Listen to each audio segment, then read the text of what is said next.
Hello Bobcats. So in this video we're going to discuss enthalpy. But in order to understand enthalpy, first I need to talk about state functions.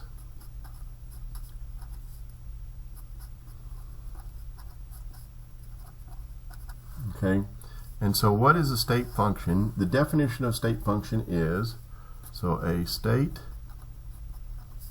function describes the current state of a system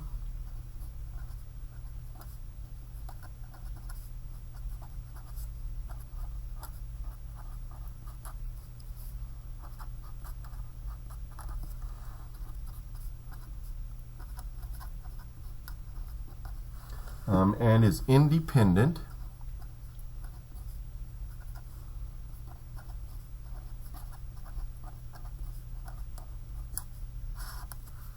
of the path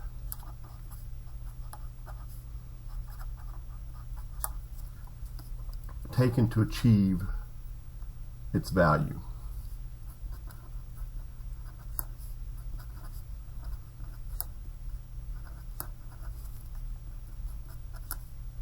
Now, what does this mean? So I'm going to give you an example. I'm going to use what's called the displacement versus distance analogy. So displacement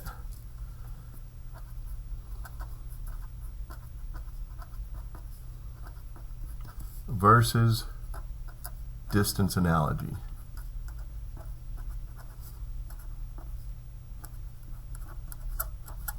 So if I have, let's say I have 2 points that I need to get to. So let's say I have point A and I'm going to go to point B. Okay, so if I go straight from point A to point B, so from point A to point B, this is displacement.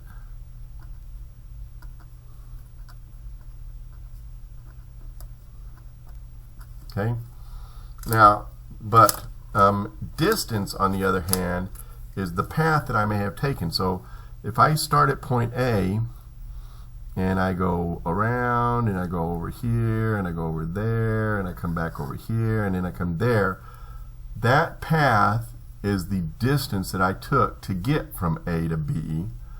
And so this would be the distance, and in this case the direct path straight from A to B, which does not depend on the path, it's independent. So displacement is a function, a state function,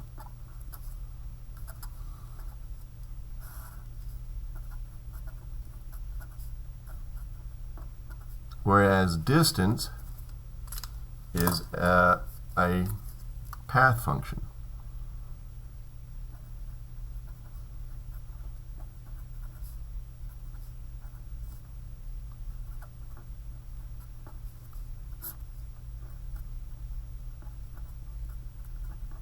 Okay, so it's important to understand this concept, and the way we see it in chemistry is we have these what are called energy diagrams in chemistry, and I'll make one. So this is the same type of an example of a state function, but we're going to use an energy diagram to discuss it now. So if I have a diagram here, let's say a graph, and energy increases going this direction, and then we have the reaction coordinate, or when I say reaction coordinate, I mean what is going on in the reaction. Sometimes you may also see this as the time it takes to do the reaction. So a lot of times I'll call this the reaction coordinate. And so what happens is, let's say we start here with the reactant. So I have my reactants, and as I go through this, and then my products end up way down here. So here's my products. So in reactants and products, this has got a high potential energy, this has got low potential energy. And so in this case, the distance between, or what happens, the energy from the reactant to the product. So let's see if this is the product down here. This right here, from here to here, is the change in energy. That is my state function. But that reaction probably went through a couple of transition states. So you had to give it some energy, give it some activation energy, and it goes through one transition state. And then maybe it needed to go through another transition state at a higher energy, and then it goes down. So this here is the path that the reaction had to take, and it has different levels of energy. You know, it goes up in energy, then down, and back up, and then finally goes down.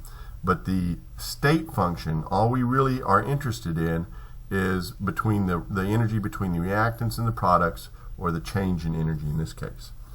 So delta E, or the internal energy, is a state function.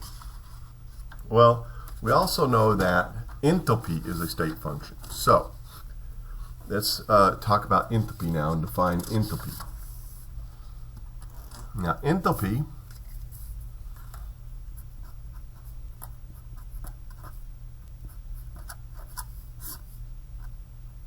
is, how do I say this, is the transfer of heat specifically. So enthalpy is the transfer of heat to or from a system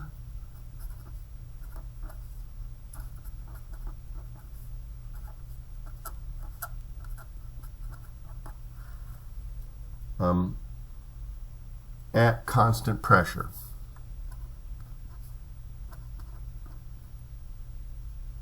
Let me write that again.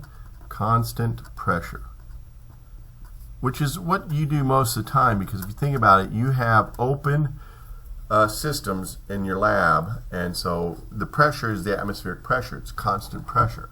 So enthalpy is the transfer of heat to or from a system at constant pressure. And again, enthalpy, I forgot to mention up here, is represented with a capital H. Okay, that's enthalpy, capital H. So most reactions are performed in open systems with exchange between both heat and work between the systems. So most reactions occur in open systems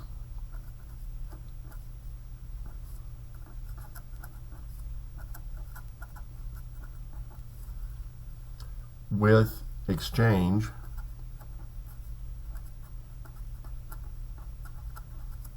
of both matter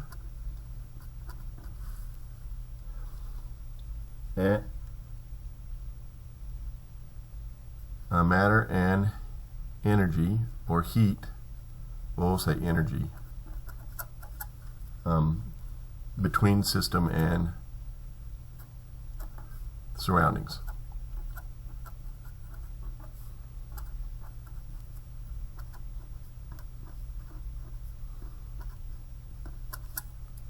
And open systems are at constant pressure.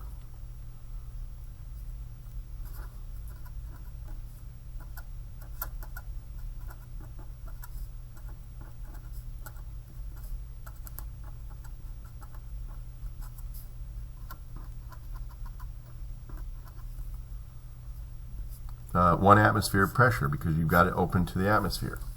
The other thing is, chemists are really more often interested in the flow of heat between systems at constant pressure. So chemists really are concerned about this flow of heat at constant pressure.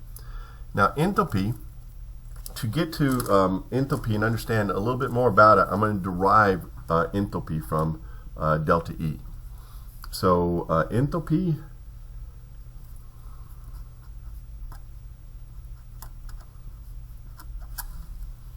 is a state function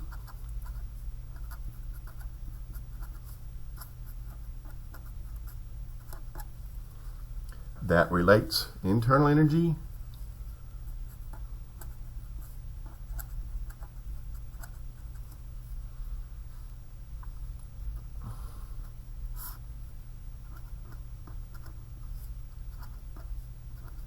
with pressure and volume. So internal energy, pressure, and volume. So this is the equation to start out with. So enthalpy is equal to the internal energy of a system plus pressure times volume. Okay? But really what we look at is we want to find, we don't really know internal energy. What we really look at is the change in energy. So we would say the delta H, or change in enthalpy, is equal to the change in internal energy plus pressure times the change in volume.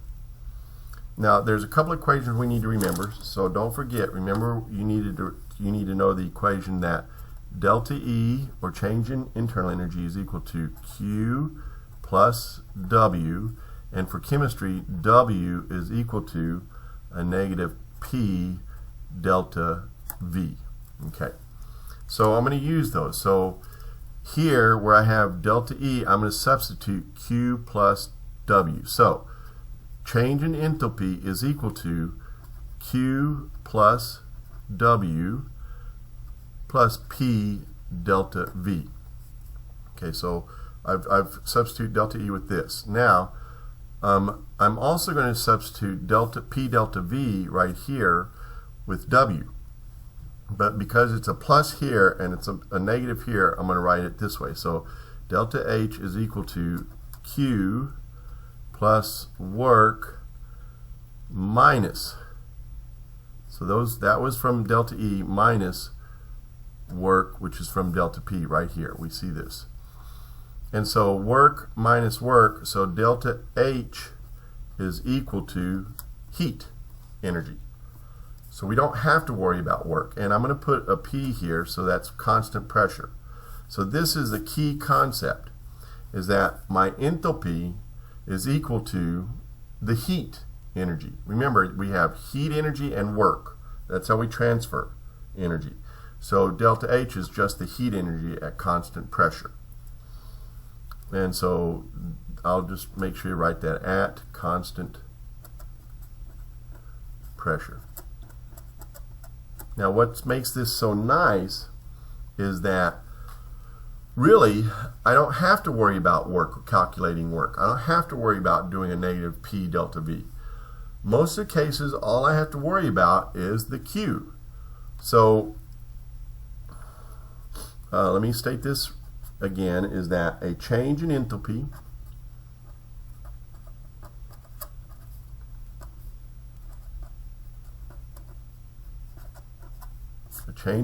which is delta H, is equal to the flow of heat at constant pressure.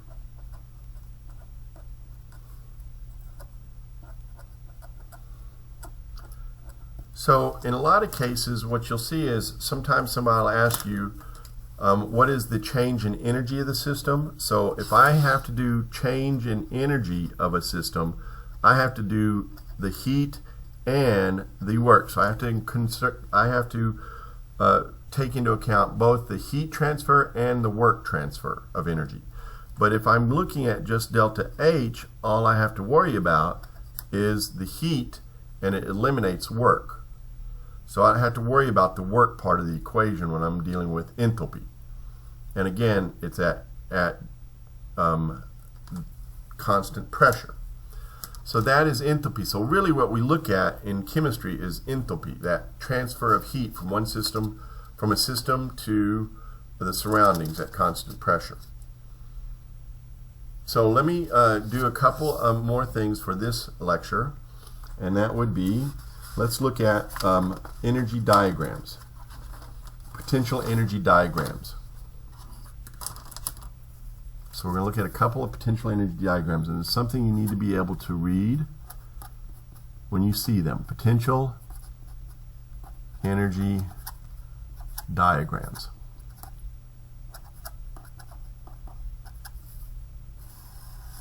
Okay, So let's do first just an exothermic process, and actually I'll do it all in red so that you know it's exothermic, and I'll do endothermic in blue. So exothermic processes.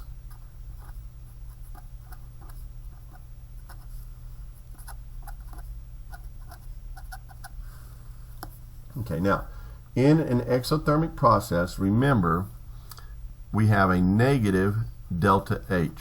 Exothermic is negative delta H, and if I were to write it in an equation, we would say it'd be something like 2 moles of hydrogen plus 1 mole of oxygen will produce 2 moles of water plus 510 kilojoules of energy.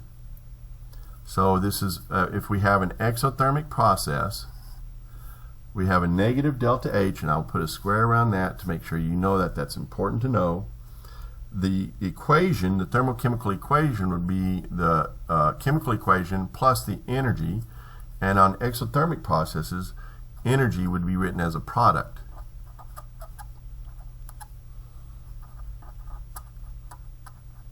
Okay?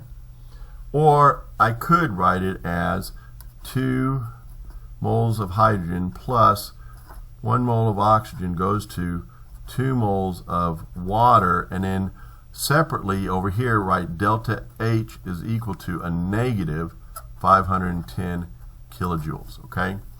So I can write it this way or this way, but this is an exothermic process, and we have a negative delta H. And then we would have a energy diagram, potential energy diagram that looks like this, with energy increasing going up, and then we have the reaction coordinate, and in this case our initial energy, the reactants start at a high potential energy. So we have the reactants at a high potential energy and the products at a low potential energy. So when the bonds break of the reactant, so as you go through the reaction and the bonds break and then reform products, if they reform products that are very low in potential energy, they're much more stable, so that is, there's an energy that has to be released to go down to these more stable products. So this from here,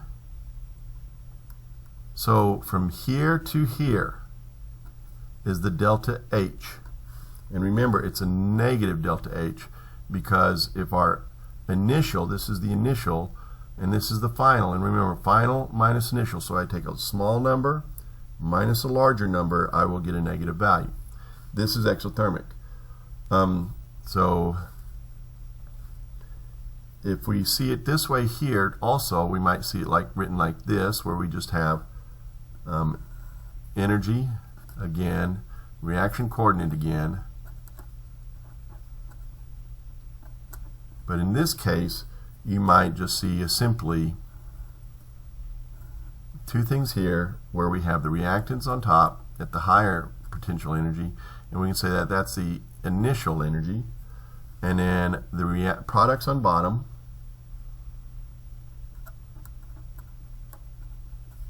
and that's the energy final, and we went from there to there,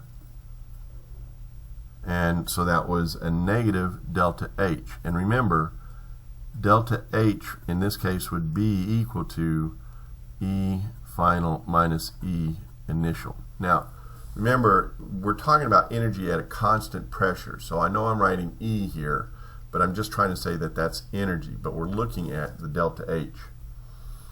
So reactants must be higher in potential energy than the products to get an exothermic process. The other process that we will talk about, oh, and by the way, in this case, energy is released.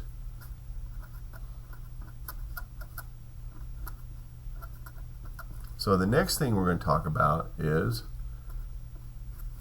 endothermic. So B, endothermic process.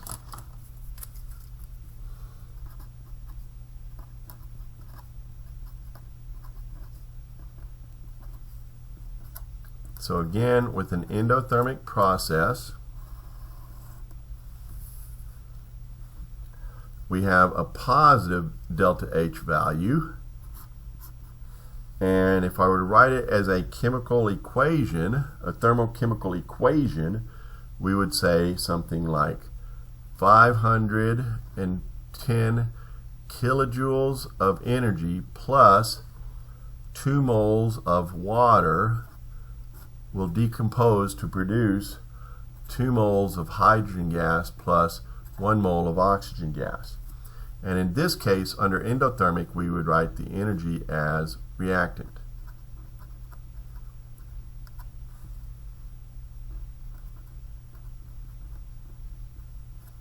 Or I can write it as simply as 2 moles of water will decompose to produce 2 moles of hydrogen plus 1 mole of oxygen, and then separately go delta H is equal to a positive 510 kilojoules. So these are two ways that we can write a thermochemical equation. Now, to look at it again, let's look at the graphs for these. We have energy, and then we have reaction coordinate, RxN coordinate. Let me move this up. Coordinate. So there's my reaction coordinate. And in this case, my initial energy or potential energy for the reactant starts low, and we have to go up a hill, and then we may end up right here, up here for products. But if you'll notice, to get from reactant to product, we actually, let me draw a little dotted line here, we actually have from here to here.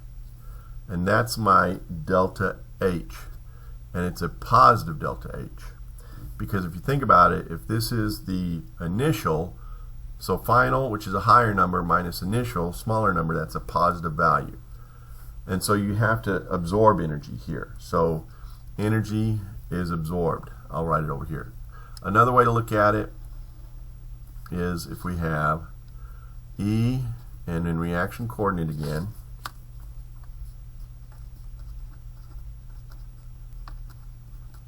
but simply we just write product here, reactant here,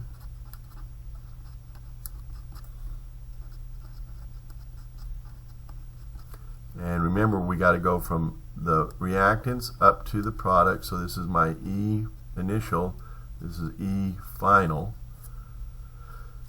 and so we have a positive delta H.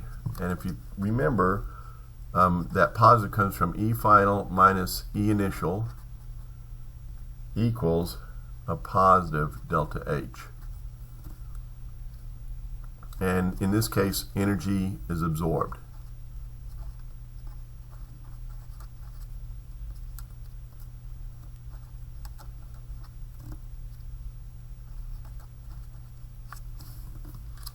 So for an exothermic process, it's a negative delta H, and we would write a thermochemical reaction where the energy is the product, or you can just write the reaction and write delta H is equal to a negative value. On a graph, it would look like this, where you have the reactants are higher in potential energy than the product, and so you the state function is just going from reactants to products, or it's a negative delta H. Energy is released.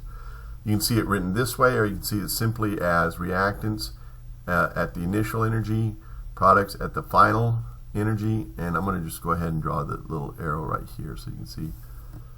And so we are going from reactants to products, and it's a negative value. And again, delta H, the negative delta H in this case, comes from the fact that we have a lower potential energy for the final energy and a higher initial energy. And so final minus initial gives you a negative value. Same thing for endothermic, except backwards or opposite. It's a positive delta H. Energy is written as a reactant in a thermochemical reaction, or you can write the reaction and then write delta H is equal to a positive value. In this case, the reactants are lower than the products. this here, I forgot to mention this, but this point right here, from here to here, it's called activation energy, and we don't include that in the delta H. Delta H is just from product to reactant. It doesn't matter what the path was. This is the path to get here. It's just from this to this, and its energy is absorbed, and because the product is higher in potential energy than the reactant, you have to go up and add energy to it, and so it's a positive delta H.